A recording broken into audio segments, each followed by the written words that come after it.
But, you know, coming off the practice field today, you know, I like where we're at. One thing that we're able to do in the secondary right now is develop some young guys early in terms of depth. We have a few guys that are not available for practice, but it's always good to get the young guys reps, develop some good quality depth, and there's going to be some young guys that are going to help us this year. So it's really been good. One thing we got to continue to do is have a consistent mindset with the way that we show up day in and day out. Once we do that, we're pretty damn good. You know, and I'm excited about the future and everything that goes with it. But just that consistent mindset day in and day out is one thing that we must establish. I just got done talking to the guys about picking up their lunch pail, putting on those steel-toe boots, grabbing a hard hat, and rolling up your sleeves each and every day. And as we continue to do that, we must continue to improve our communication and, you know, just make sure 11 guys are playing the same call. Is Travis Jay a guy that's been pretty good in the sense of being consistent day in, day out of preseason practice? He has so far. He's grown up a lot. You know, he's had a really good camp thus far. You know, we have him playing multiple positions because of his versatility. And I like where he's at right now from a down-to-down standpoint.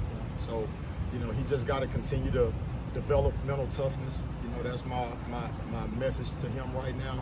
And, you know, once he does that, he'll definitely be he has all conference potential for sure. How big of an asset is Travis's versatility, the confidence to put him in multiple spots? Yeah. The versatility is something that's important. Whenever you can move a guy around and allow him to play safety and corner, that gives you some flexibility in terms of personnel.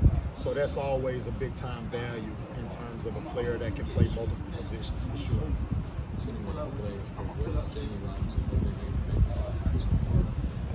Yeah, well, his primary position is nickel, but he's another one just like Travis Jay. He's understanding the big picture that allows for us to put him at various positions. He may be at nickel one series and then come back and be at safety the next. I like the way that he's focusing on the details of each position. I just want to see Jamie develop more of a leadership role. He has a lot of experience playing at a high level in a conference that I respect a lot. So I just want him to be able to invest more into the young guys, become more of a leader, and lead by example in every way, showing up each and every day. Another guy that's moved around position-wise is Akeem Dent. I know he's working at free safety a lot now. I guess, what have you seen from him? What's he bring at that position as an asset? You know what? A lot of range. You know, Akeem, obviously, he played safety as a freshman, and then we played him at corner last year. And we've made the decision to put him back at safety. And I've been really impressed with the progress that he has made at free safety.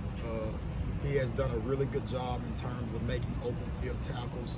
The physicality side was one thing that I challenged him with coming into camp, and he has responded to that. You know, his primary area of improvement is just continuing to be the quarterback of the defense. You know, making sure that he get guys lined up, making sure, again, that 11 guys playing the same call, and I'm putting that on him. That is your responsibility to make sure that everybody in the secondary, including the linebackers, are all playing one call.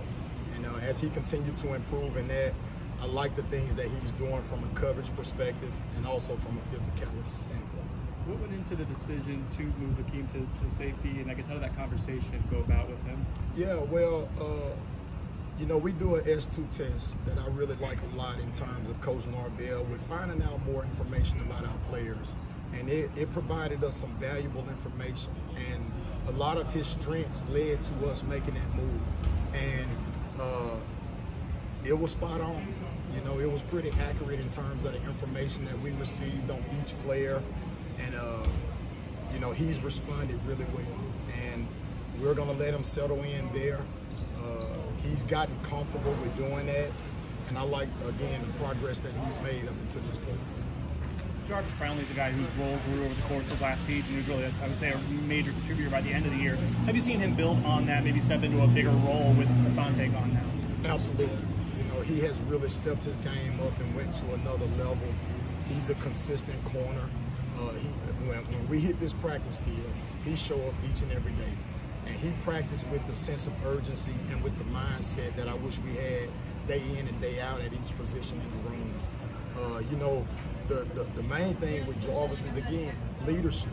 You know, I want to see guys use me more as a tool to provide information for them. You know, I tell them all the time, on good teams, players, coaches lead players, but once you become great, players lead players, and that's the direction that I'm trying to push them in. These young guys, I know you still have a few more weeks to get guys like Shaheem and Hunter and you know, Kevin ready. I mean, do you have confidence that these next 2 weeks that they'll be ready to contribute? Absolutely. You know, absolutely. You know, that's been a phenomenal 2021 class that we signed. And, you know, Kevin had an advantage in terms of being an early graduate, going through spring, and he's picked up where he's left off. You got to continue to still focus on some details within alignments, the communication and adjustments when guys move, and just making sure that, again, that we're all on the same page. Shaheem has been a huge progress from day one of camp. You know, his physicality is unusual. You know, he's a kid that came in and he plays with the confidence as if he's been in college already. You know, the thing for him is just making sure that he can make the mental adjustments as fast as we need and be able to communicate as well with the confidence. You know, and then Hunter Washington, you know, he's exceeded expectations in terms of the way that he competes. I've been pleasantly surprised, and the future is bright with Hunter. You know, he's a kid that plays at a high level from a competitive standpoint. And, you know, each and every play, he's going as hard as you want him to as a coach. And I've been really, really impressed with that. So when you look at those core of guys that we brought in for 2021, I like the way that they show up each and every day. And I'm definitely convinced that the future is bright with those guys. Who is the leader of that group at this point? Is there a guy that you can put your finger on and say he is one kind of leading from the front? Yeah, more with their actions rather than vocal. And you know, that guy would be Miko Dotson. You know, Miko is someone that's a pro. And his presence in the room is really, really good. I am challenging him to become more of a vocal leader. He leads with his actions, which is where it starts. Now let's become more vocal. And again, hold players accountable from a player's perspective. And once we do that, you know, we'll continue to come together as a group. I got the Tallahassee Together shirt on today, and I wore this for the group because once we develop the oneness that's necessary to be together, to be a family, we'll really take that next step as a group for sure.